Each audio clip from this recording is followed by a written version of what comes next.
Noniin. Tehdään ujentajaliikettä köydellä.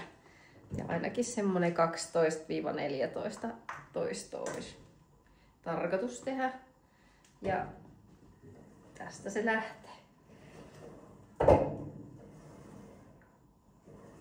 Ja yritetään molemmilla käsillä tasavahvasti työntää. Ei puskata kummallakaan kädellä.